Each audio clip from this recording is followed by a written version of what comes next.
This is an Oakleaf Hydrangea that's been growing in this pot for I think about 3 years now.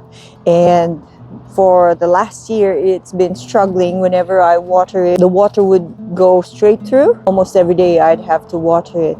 And besides, look at it, it's large, and 3 years is a lot for a small pot like this. So I've decided to repot it. And from this size, we have this. It's a fairly large pot. It's 390 mils diameter and half a meter, 500 millimeters high. There are 6 large holes at the bottom to prevent the soil from going through.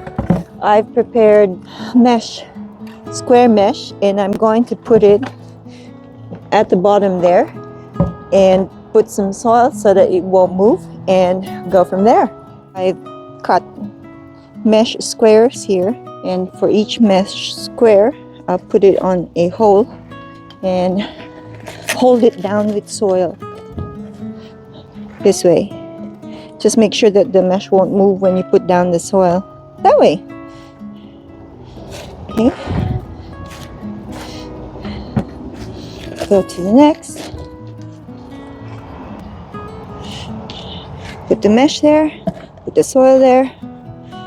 The reason you'd be doing this is so you would prevent the soil from pouring out when you are watering.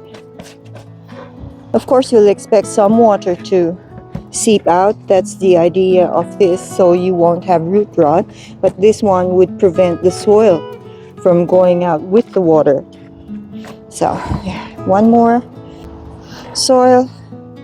Put mesh there, hold on to the mesh a little bit, and there, now that it's being held down by the soil, yeah, you can pour more of the soil. The idea here is to pour soil onto there.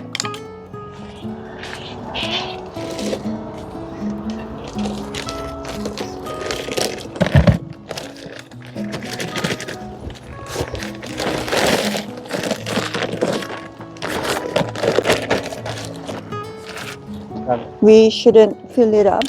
Remember, we are going to put this pot into here. Just put the leaves there. Okay. What we'll do is push the material here in the side. Yeah. There. Plunk it in here. Yay! Yeah. If you inspect the roots, it's not root bound. Actually, I guess it was just a thirsty plant. So I'll try to center it.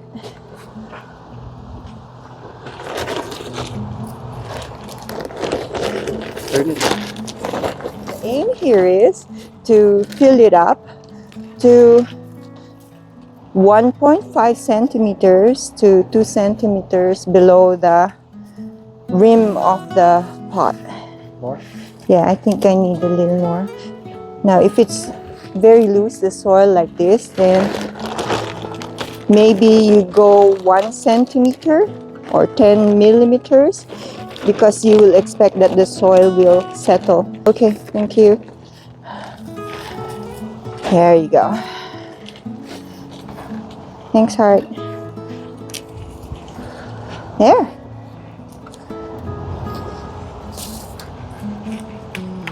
You notice I have the tag of the plant here, although it's barely readable. Now that this repotting is done, what I'll do is remove the dead flowers. I don't usually remove them during winter, because they at least will protect the plant from the frost. Now that it's spring, well, may as well remove it. Do you need to prune it down? Well, if you like the structure of the Oakleaf Hydrangea the way that it is, you don't need to. But remember that if you don't, it's going to be leggy. Now at this stage, this plant is not that big, so I don't mind it staying this height and this spread out.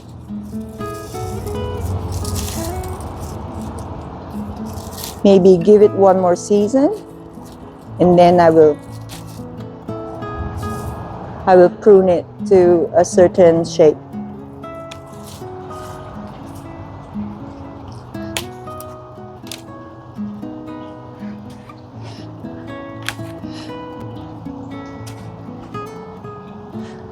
So one here,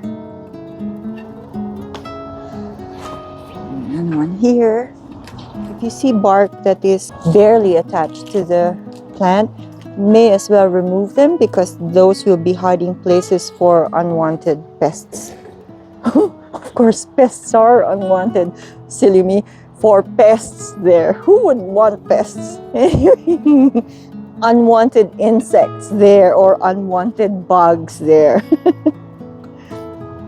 Okay, I'm done. Have a look. I just might decide to prune it a little later, but depending on how the growth is, because this one is already growing very nicely.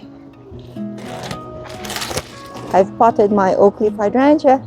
If you are interested in anything gardening or pond keeping, or just want to take a peek at suburban life here in Australia, subscribe to my channel, because there are a lot more videos to come. Thanks for watching.